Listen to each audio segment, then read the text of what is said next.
ये बात आप जरूर स्वीकार करें कि सोते समय आपको बहुत सावधान रहना है।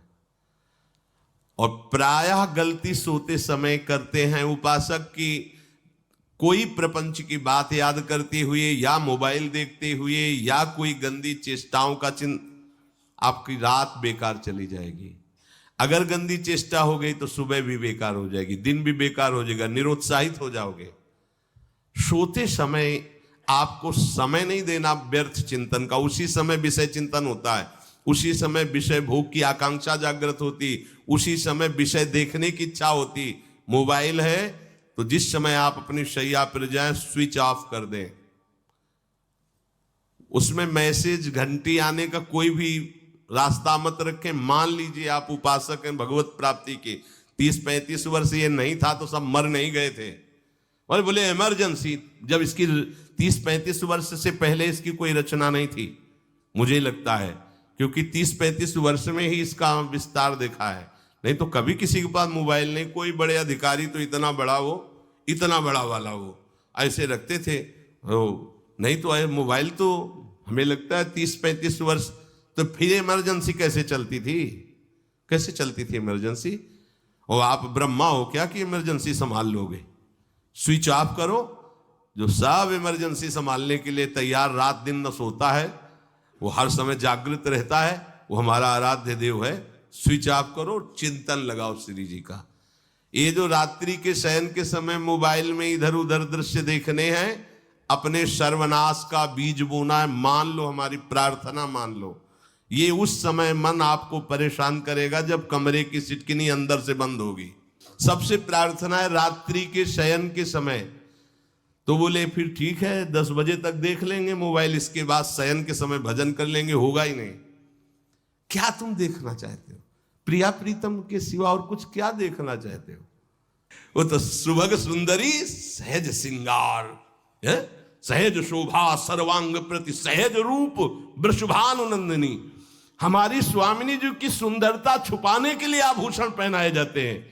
औरों को तो आभूषण सुंदरता बढ़ाने के लिए, यहां छवि के छिपाए बे को ऐसे के दास होके क्या देखोगे मोबाइल में? क्या देखना चाहते हो? वासना की क्रीड़ा, और तुम उस क्रीड़ा को देखना चाहते हो? परमार्थ के पथिक हो। देखना है तो प्रभु को देखने की वृत्ति रखो, अन्यथा मूंद लो आंखें। प्यारे, महान फल प्राप्त करोगे। सबसे प्रार्थना है एकांत में मोबाइल रूपी दुश्मन से बचो। क्योंकि जब आप गंदी बात कहीं देखोगे तो आपके अंदर वैसे ही चिंतन बनेगा, वो ऐसे ही लगेगा मैं भी ऐसा करूं, मैं भी ऐसा भोगूं, मैं भी ऐसा देखूं। मान लीजिए आप, जब हमारे शास्त्र कहते हैं कि पशु पक्षियों के मैथुन को भी नहीं देखना है, अगर ऐसा एक बार दृष्टि न देना और आप मोबाइल में ऐसी चेष्टाएं देखोगे, कैसे आप भगवत भजन करोगे? कैसे भगवत प्राप्ति का उद्देश्य रख पाओगे? ये कलयुग की बहुत महीन चाल है कि उसके बिना काम नहीं चलेगा और हम तुम्हें काम से युक्त कर देंगे। इसके बिना काम चलेगा नहीं, तुमको रखना पड़ेगा। और जब तुम इसे रखोगे तो हम काम अपना कर लेंगे। कलयुग ने कहा हम अपनी व्यवस्था बना लेंगे। यहां कह रहे जब आप नींद में जा रहे हैं तो बिल्कुल मानो मृत्यु शैया पे जा रहे हैं। आपको उस समय नाम, और आप मोबाइल में ऐसी चेष्टाएं देखोगे, कैसे आप भगवत भजन करोगे? कैसे भगवत प्राप्ति का उद्देश्य रख पाओगे? ये कलयुग की बहुत महीन चाल है कि उसके बिना काम नहीं चलेगा और हम तुम्हें काम से युक्त कर देंगे। इसके बिना काम चलेगा नहीं, तुमको रखना पड़ेगा। और जब तुम इसे रखोगे तो हम काम अपना कर लेंगे। कलयुग ने कहा हम अपनी व्यवस्था बना लेंगे। यहां कह रहे जब आप नींद में जा रहे हैं तो बिल्कुल मानो मृत्यु शैया पे जा रहे हैं। आपको उस समय नाम जप में बहुत ध्यान देना है, कहीं मन बहक ना जाए। तो क्या होगा, 5-6 घंटे जो आप लेटोगे ना, वो भी भजन हो जाएगा। हमारा जो सततम योमाम स्मरति नित्यशा है ना, ये पूरा हो जाएगा। नहीं उस समय हम सो जाएंगे तो हमारा 6 घंटे का भी योग हो गया, 6 घंटे भजन रुक जाएगा। और ये 100% पक्की बात अनुभव की कहते हैं। यदि सोते हुए भजन करोगे तो जगते, कई बार तो पकड़ा है कि अगर आधे पद में बेशुद्ध हो गए तो वो पद पूरा जगते ही शुरू हो गया है। मतलब बीच में स्थिति भागवती की रही। जैसे बेहोश करते समय हमने कहा था जब ऑपरेशन के हमें बता देना, तो उनका बाबा अब इंजेक्शन लगाने वाले हैं, तो वो 1 मिनट हमें केवल दीजिए, अपनी चित्तवृत्ति। तो जब होश आया तो वही पहले चिंतन चल रहा था, वही चिंतन। जैसे सोने के समय बेहोश हुए तो जगने के समय वही चिंतन, ऐसे ही इंजेक्शन से जब बेहोश हुए और जब होश आया तो वही चिंतन चल। बहुत बड़ा चमत्कार अभ्यास का है। नींद खुले तब से लेकर गाढ़ नींद आने तक स्मरण में कभी रुकना नहीं। और आपको एक छूट दे रहे हैं। कभी कभी क्या होता है कि एक मंत्र में, एक नाम में जैसे बहुत देर अभ्यास करते हैं तो मन उबने लगता है। इसका स्वभाव है, ये अनुभव की बातें कहते हैं। इसका स्वभाव है नवम नवम, नहीं तो ये मतलब, तो इसको हम लोगों ने कैसे फंसाया है। जैसे गुरु मंत्र जप रहे, अब 2-3 घंटे लगातार गुरु मंत्र जप, अब इसको उबन बढ़ी, अब ये छोड़ रहा है, बीच बीच में पता चलता है छोड़ना चाहता है, छोड़ रहा है, तुरंत इसको नाम में फंसाया। अब थोड़ी देर नाम में चला, फिर उब रहा, बहुत विचित्र है ये, अब उसको फंसा दिया। उस पीछे की बात अभ्यास के समय, नमामि शमीशान निर्वाण रूपम विभुम व्यापकम ब्रह्मवेद स्वरूपम। चिंतन, पदगान कर रहे, ये भगवान शिव पदगान कर रहे हैं और उसका चिंतन, निर्वाण रूपम विभुम व्यापकम ब्रह्मवेद स्वरूपम।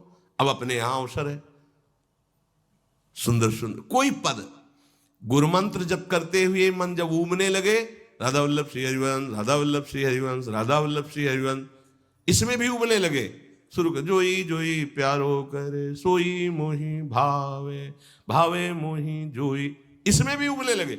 सुधा निधि का कोई एक लाइन ले लो, ब्रह्मेश्वरादि सुदुरूह पदारविंद श्रीमत् पराग परमाद्भुत वैभव, ब्रह्मेश्वरादि सुदुरूह छोड़ना नहीं है, तू भाग में नवम नवम दे रहा हूं, नवम नवम।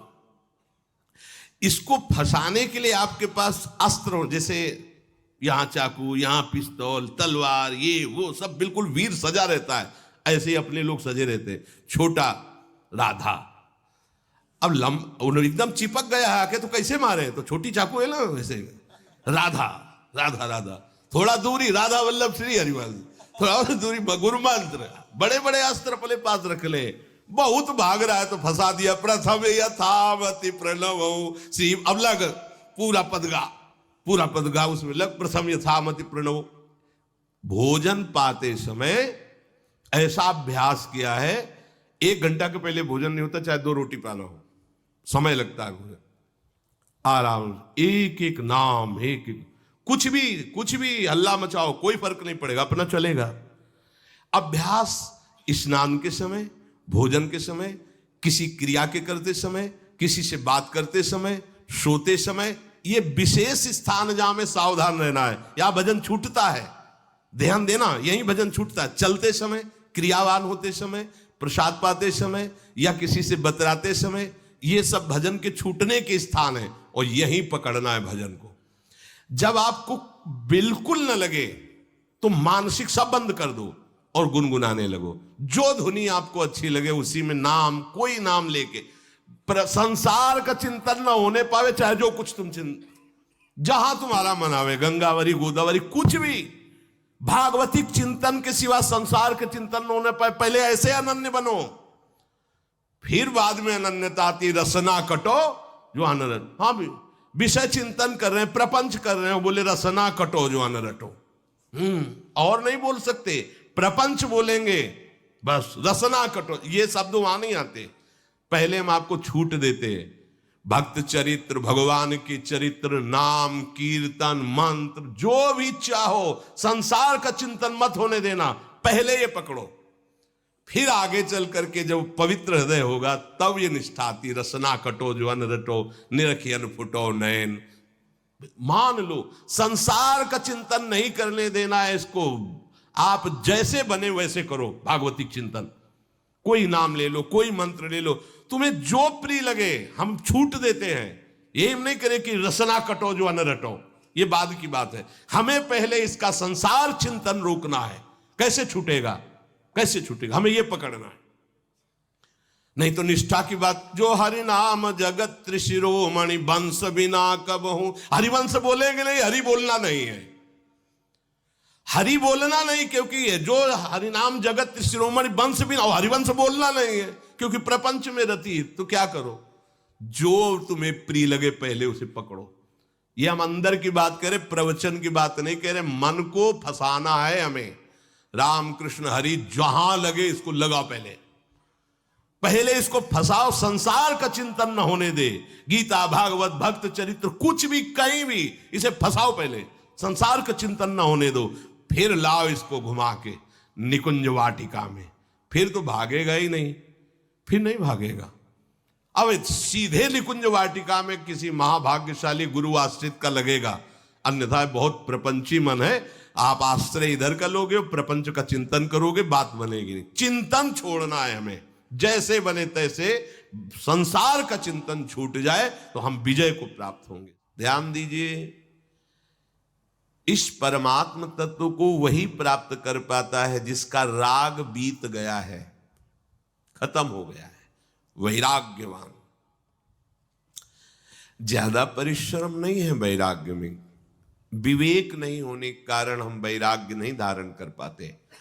हम बाहरी बातों को वैराग्य ले लेते हैं, ऐसा कपड़ा बदल लेना या कपड़ा ना पहनना या लौकी का कमंडल, मिट्टी का पात्र, तो हम अपने को वैरागी। बात यहां नहीं रुकेगी। वैराग्य का इतना ही मतलब नहीं, ये भी एक बाह्य अंग है वैराग्य का, पर वैराग्य का सच्चा स्वरूप है वीतरागा। कहीं कुछ भी अच्छा नहीं लग रहा, कोई भी सुख आकर्षित नहीं कर रहा, लोक लोकांतर की प्रतिष्ठा, मान, सुख, ऐश्वर्य, व्यक्ति, कुछ अच्छा नहीं लगा, राग खत्म हो गया। ऐसा उस अक्षर ब्रह्म को, अविनाशी तत्व को जान पाता है। जगते भयो फिरे बैरागी। जैसी हरिवंश प्रपंच बंच सब ये काल ब्याल को खायो। हालत यह है कि जैसे सांप ने मेढक को पकड़ रखा और मेढक सामने पतिंगा को, कीड़े को पकड़ना चाहता है, उसे यह पता नहीं कि मैं खुद किसी का कवल बन चुका हूं, वो एक झटके में मुझे अपने पेट में ले जाएगा। ऐसे ही हम सब हैं, काल के द्वारा ग्रसित है। काल ने हमें पकड़ रखा है, पर हम भोग भोगना चाहते हैं, हम नाना प्रकार की मान प्रतिष्ठा पाना चाहिए। ये पता नहीं एक झटके में हमारा अस्तित्व ही खत्म हो जाएगा। जिनके अंतःकरण में किसी भी व्यक्ति, वस्तु, स्थान, पद, प्रतिष्ठा का राग ही नहीं रह गया है, उसे कहते हैं वैराग्य वान। वीतरागाह, राग ही नहीं है। जिनका अंतःकरण निष्पाप निर्मल हो चुका है, जिनके हृदय में केवल भगवत प्राप्ति की उत्कट लालसा जागृत हो गई है, ऐसा साधन संपन्न उपासक परमात्म तत्व में प्रवेश पाता है। अध्यात्म मार्ग की ऊंचाई पर वो स्थित हो जाता है। यदि छंतु ब्रह्मचर्यम चरंती, जिनकी इच्छा एकमात्र भगवत प्राप्ति की है, यदि छंतो, तो उनको क्या करना होगा? ब्रह्मचर्यम चरंती, ब्रह्मचर्य का पालन करना होगा। प्रत्येक इंद्रियों का निर्विषय हो जाना वास्तविक ब्रह्मचर्य है। केवल जनेंद्रिय से ही ब्रह्मचर्य को नहीं लेते। हमारी प्रत्येक इंद्रिय भोगों से रहित होकर भगवत अनुराग में नेत्र है तो कदापि 50 वर्ष से भगवत प्राप्ति हो जाएगी क्या? 5 मिनट काफी है भगवत प्राप्ति। सारा का सारा अध्यात्म चिंतन बदलता रहता है, इसलिए लाभ नहीं मिल पाता, एक रस चिंतन नहीं रह पाता। बार बार विक्षेपी विषय करते रहते हो, हम सहते रहते हैं और भोगते रहते हैं। एक बार तो हिम्मत करके उठो, अवलो नशानी अब ना नशई हो, एक बार तो दृढ़ बनो। बस मन के अनुकूल चलने की बात को तुम्हें रोकना होगा। ऐसी इच्छा जागृत होगी, पक्का पक्का ऐसा ही है कि इच्छा प्रकट करती है। अपने लोग क्या करते हैं, जलन को मिटाने की कोशिश करने लगते हैं। तो भगवत प्राप्ति की इच्छा क्या, भोग प्राप्ति की तरफ से कोई सहयोगी नहीं, जल रहा है उपासक, तब रास्ता निकलता है भगवत प्राप्ति का, तब इच्छा प्रकट होती। अब नहीं, बहुत जल लिया, अब तो केवल प्रियाजू के समीप जाना है, अब तो प्रभु के। ये नाशवान काम क्रोध आदि तुम्हें प्रेरित करेंगे, तुम इनके वेगों को सह जाओ। ये स्थायी नहीं है, आगमा पाइनो है, आने जाने वाले हैं, और ये सहन करने से नष्ट होते हैं, भोगने से बढ़ते हैं। यदि छंतो, अगर भगवत प्राप्ति की इच्छा है तो ब्रह्मचर्यम चरंती, ब्रह्मचर्य का पालन करना ही होगा, इसमें कोई गुंजाइश नहीं, क्योंकि आप चल ही नहीं सकते। ध्यान से सुन लो, ये मनोरंजन का मार्ग नहीं है, इसमें मन ही मार तनहारिक वृंदावन में गाज, इसमें मन मारना होगा। प्रायः ये मन को दुलार करने वाले लोग कभी भाग्य से सत्संग में भी आ जाते हैं, कभी श्री विग्रह के दर्शन करने भी मंदिर पहुंच जाते हैं, कभी अनुभूति हो रही उसको रोकने में।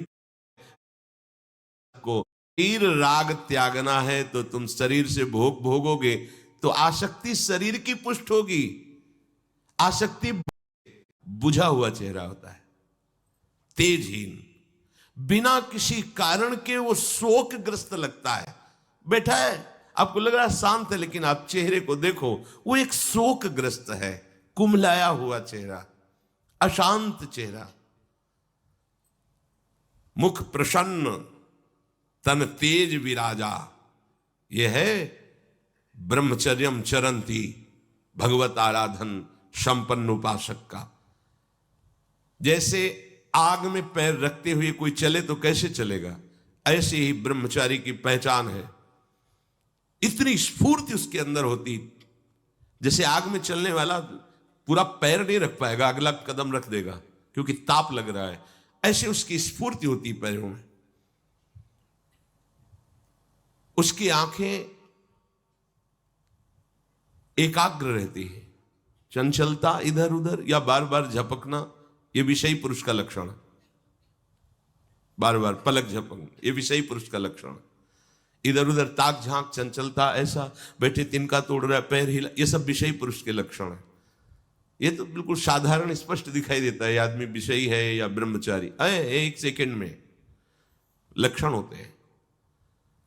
आपको जब भगवत मार्ग का अवसर मिला है तो गृहस्थ हो, संतान हो गई, ब्रह्मचर्य से रहो। नहीं चाहिए संतान तो भ्रूण हत्या, गर्भ हत्या जैसे महापाप करने की क्या जरूरत है। उसी वीर से संतान उत्पन्न होती है जिसको आप नष्ट कर रहे हो, जिसको आप ऐसे पानी में बहा रहे हो, व्यर्थ फेंक रहे हो, तो उसको भ्रूण हत्या का पाप लग रहा है, तो तुमको पुण्य लग रहा है, वीरपात कर रहे हो तुम्हें भी वही हत्या लग रही है, क्योंकि उसमें वही जीवात्मा है जो मां के गर्भ में जाके बालक रूप धारण कर लेती है, उसको तुम नष्ट कर रहे हो। पर बुद्धि भ्रष्ट हो गई है, समझ में नहीं आता, व्यर्थ में वीरपात करते हो, व्यर्थ में। तुम्हारा भजन बनेगा, तुम अध्यात्म के योगी बनोगे, मजाक है अध्यात्म का मार्ग। होश में हो जाओ, ये मन के दुलार को बंद करो। जब तक इच्छा ही नहीं भगवत प्राप्ति की, तो फिर तुम कैसे भगवत प्राप्ति कर पाओगे? भगवत प्राप्ति की इच्छा कैसे होगी जब तुम्हारी इस तरह से निंदनीय वृत्तियां हैं? इंद्रियों को दुलार कर रहे हो, मन को दुलार कर रहे हो, भगवत प्राप्ति चाहते हो, आचरण नीच और चाहते हो उच्च पदवी। सावधान हो जाओ।